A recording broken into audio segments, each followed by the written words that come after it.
ഇന്നിവിടെ ഒരു ഇഫ്താർ പാർട്ടി നടക്കുന്നുണ്ട്. ഇഫ്താർ പാർട്ടി അടിപൊളിയായി.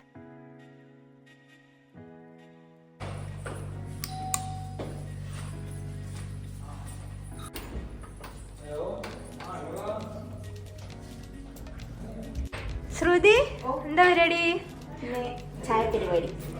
പുളി പലഹാരങ്ങളൊക്കെ ഉണ്ടാക്കി വെച്ചിട്ടുണ്ടല്ലോ. ഇനി ഇതൊക്കെ എന്റെ കൈ കൊണ്ട് ഉണ്ടാക്കിയതാണെന്ന് ഞാൻ ഒരിക്കലും പറയില്ല. ഇതെല്ലാം കടയിൽ നിന്ന് അത് നമുക്ക് അറിയാം മോളെ.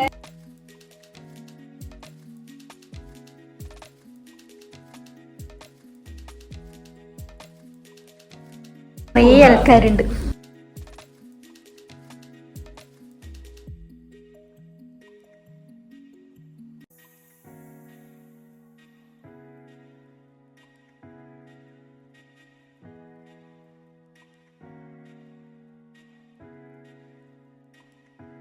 ഹലോ ഗൈസ്, ഇപ്പൊ നമ്മളുള്ളത് ശ്രുതിയുടെ വീട്ടിലാണ്. ഇന്നിവിടെ ഒരു ഇഫ്താർ പാർട്ടി നടക്കുന്നുണ്ട്. ഇതെല്ലാം ശ്രുതി ഉണ്ടാക്കിയതെന്നാണ് അവള് പറയുന്നത്. ഇതെല്ലാം ഞാൻ ടേസ്റ്റ് ചെയ്തിട്ട് അഭിപ്രായം പറയാം.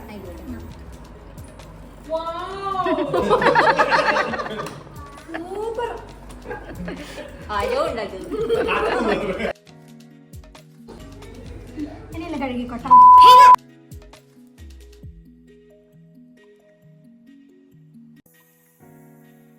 ഭക്തിപൂർവ്വം ഇവിടെ ഇരിക്കുന്നുണ്ട്. കൊറിയൊക്കെ വെച്ചിട്ട്.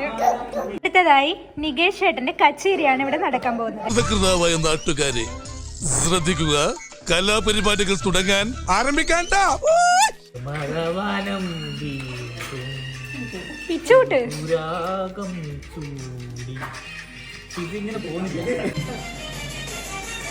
ചാലക്കുടി പോയി